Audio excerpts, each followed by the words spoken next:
Hi friends, నేను మీ doctor Swapna Chakri from Hyderabad women and fertility centre. Welcome to my channel. So ఈరోజు ఏంటంటే మనకు నెయ్యి ప్రెగ్నెన్సీలో తినొచ్చా అనే దాని గురించి డిస్కస్ చేసుకుందాం.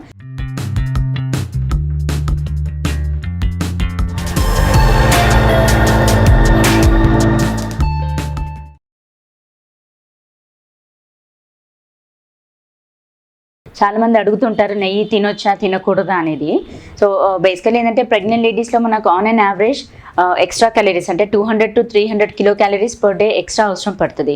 అండ్ మనము లిటిల్ బిట్ ఆఫ్ గీ అంటే అట్లీస్ట్ ఒక 2 to 3 teaspoons of ghee per day తీసుకోవచ్చు. సో ఘీ ఏంటంటే మనకు నెయ్యి ద్వారా అది మనకు డైజెషన్ అంటే ఈజీ డైజెషన్ అయ్యేటట్టు హెల్ప్ అవుతుంది. ఎట్ ద సేమ్ టైం అదేంటంటే మన ఇమ్యూనిటీ లెవెల్స్ బూస్టప్ అవుతుంది.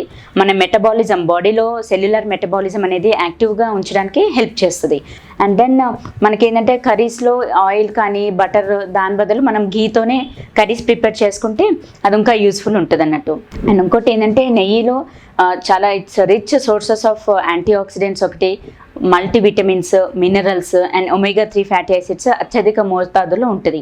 అండ్ ఈ ఒమేగా 3 ఫ్యాటీ యాసిడ్స్ ఏంటంటే మనకు బేబీ బ్రెయిన్ డెవలప్మెంట్కి, న్యూరోనల్ డెవలప్మెంట్ అంటే నర్వ్స్ చుట్టూరున్న లేయర్స్ డెవలప్మెంట్కి కూడా చాలా యూజ్ అవుతుంది. సో నెయ్యి అనేది ఎప్పటి నుంచి తీసుకోవాలనేది చాలామంది అడుగుతూ ఉంటారు. So right from beginning of pregnancy నుంచి టిల్ డెలివరీ వరకు డైలీ యావరేజ్గా 2 to 3 teaspoons of ghee is acceptable.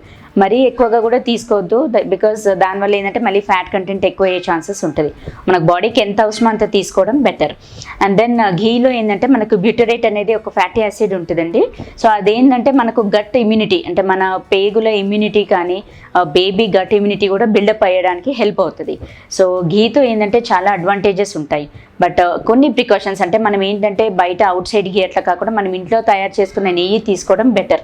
Because బయట మనకు తెలిసిందే కదా, లైక్ ఫుడ్స్ అంతా కూడా అడల్ట్రేటెడ్ అంటే ఏదో మిక్స్ చేసేసి అట్లా ఇవ్వడం ఉంటుంది. దట్టు ఎస్పెషలీ ప్రెగ్నెంట్ లేడీస్ తీసుకుంటున్నప్పుడు మీకే కాదు మీ బేబీకి కూడా ఓవరాల్ హెల్త్ ఇంప్రూవ్మెంట్కి చాలా యూజ్ ఉంటుంది. అండ్ నెయ్యి తీసుకోవడం ద్వారా ఏంటంటే మనకు కాన్స్టిపేషన్ అనేది కూడా చాలా మటుకు రిలీఫ్ అవుతుంది. అండ్ అది ఐదర్ కర్రీస్లో లాగా తీసుకోవచ్చు, అంటే ఆయిల్ బదులు నెయ్యితోనే వండుకొని తీసుకోవచ్చు, లేదా వామ్ మిల్క్లో అంటే ల్యూక్వామ్ గోరువెచ్చ పాలలో నెయ్యి యాడ్ చేసి అందులోనే చిటికెడు పసుపు యాడ్ చేసి ఒక 4 to 5 drops ఆఫ్ హనీ తేనె యాడ్ చేసుకోవడము. అండ్ లేదు సాఫ్రన్ అంటాం కదా, అంటే మన కుంకుమ పువ్వు కూడా అందులో యాడ్ చేసుకొని తీసుకుంటే it's a very good healthy drink. So ఇందులో ఏంటంటే మనకు అన్ని అంటే సమభాగంలో లైక్ సాఫ్రన్ వేస్తున్నాము, పసుపు ఇవన్నీ వేసేసరికి ఏంటంటే బాడీలో ఇమ్యూనిటీ లెవెల్స్ కూడా బూస్టప్ అవుతాయి. సో ఫ్రెండ్స్, మనకు నెయ్యి తీసుకోవడం అనేది మంచిదే ప్రెగ్నెన్సీలో, కాకపోతే అది కూడా మరీ అతిగా తీసుకోవద్దు. టేస్టీగా ఉంది కదా అని చెప్పేసి ఎక్కువ కూడా తీసుకోవద్దు.